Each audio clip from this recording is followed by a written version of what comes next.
Ciao ragazzi, bentrovati in un nuovo video. Allora, oggi un nuovo video versus. Insomma, vedremo com'era avere un telefonino negli anni 90, fine anni 90, inizi 2000 e com'è avere uno smartphone oggi. Il telefonino è praticamente il precursore di quello che è oggi lo smartphone. Allora, diciamocela tutti, fine anni 90 non era per tutti avere un telefonino. Infatti ce l'avevano in pochi e serviva più che altro ad avvicinarsi alle ragazzine ai miei tempi perché c'era quest'usanza di fare lo squillo. Cos'era lo squillo? Era fare il numero della persona o pescarlo dalla rubrica, fare la telefonata e appena squillava riattaccare, in modo da far capire all'altra persona ti sto pensando. Ora, cosa succedeva? Che alcune ragazze stavano col telefonino vicino alle casse della radio e quando arrivava lo squillo, insomma la telefonata, si sentiva un rumore simile a questo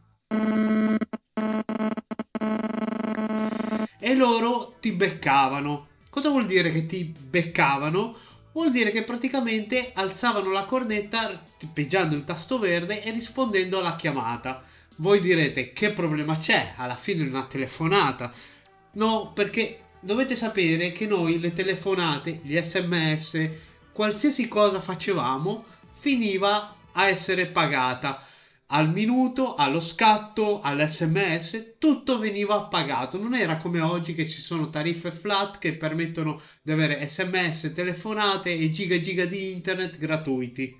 Gratuiti no, ma con un abbonamento mensile e poi tutto il resto è pagato. Ai tempi c'era Team Rosso e Team Blu, che praticamente c'era solo la Team che faceva il buono e il cattivo tempo, poi arrivò la Omnitel che adesso è diventata Vodafone, che era la Team Rossa mi sembra che era una tariffa a consumo, mentre Team Blu era praticamente in abbonamento o viceversa, una cosa del genere. Oggi si scrive righe e righe di messaggi su WhatsApp. Ciao, come stai? Tutto bene? Io sono qui che sto facendo. Si scrive tutto a righe. Una volta ci saremmo sognati di scrivere così sugli SMS, perché comunque vi dicevo, si pagava ogni singolo SMS e anzi, noi pur di fare gli SMS più piccoli e pagare di meno, CCH lo sostituiamo con KK per fare meno caratteri che stessero nell'SMS, che se non sbaglio ogni SMS conteneva 160 caratteri, non di più. Poi si pagava un secondo SMS. I telefonini sono partiti che erano abbastanza grossi, con schermi piccoli, risoluzione 84x84 e monocromatici. Oggi abbiamo degli smartphone con schermi abbondanti, 6-7 pollici, con 32 bit di colore, risoluzioni fino a 4K, ci si possono vedere i film, è tutto un altro pianeta lato schermo e sono anche più sottili rispetto a una volta. Prima si cercava di assottigliare sempre di più il telefono, renderlo più piccolo e più piccolo era più lo pagavi. Adesso invece il telefono si sta sempre più allargando, cioè mi ricordo che i primi smartphone Android erano con uno schermo da 3,5 pollici, adesso come dicevo prima sono 6 o 7 pollici. Una cosa che rimpiango dei vecchi telefonini era la durata della batteria, che durava anche una settimana. Richiedeva un'intera nottata a essere caricata, però poi per una settimana eri a posto. Ora uno smartphone sì, si carica in mezz'ora da 0 a 100, però se dura 2 giorni è già tanto. Come dicevamo prima, le funzionalità del telefono erano chiamate ed SMS. Qualche telefono aveva l'agenda, il calendario e qualche gioco come nel caso di Nokia, Snake o Space Impact.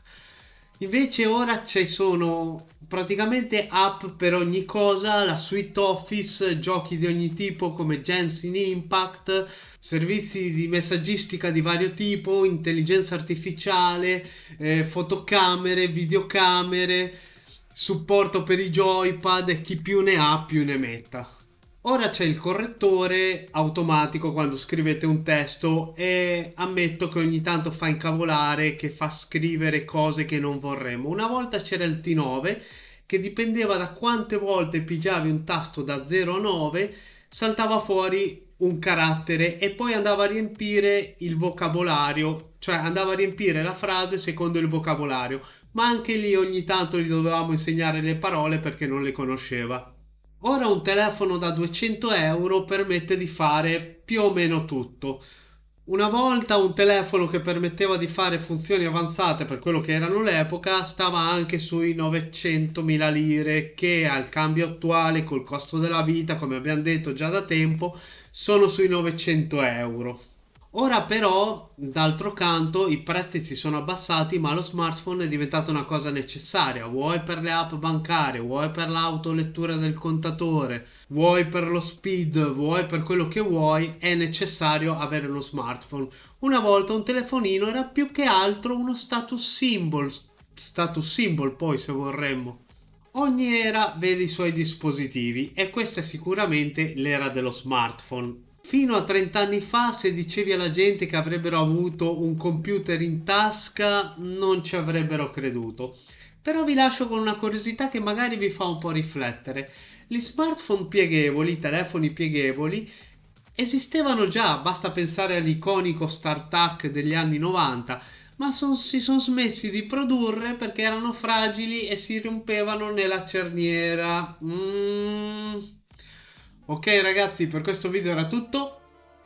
Enjoy!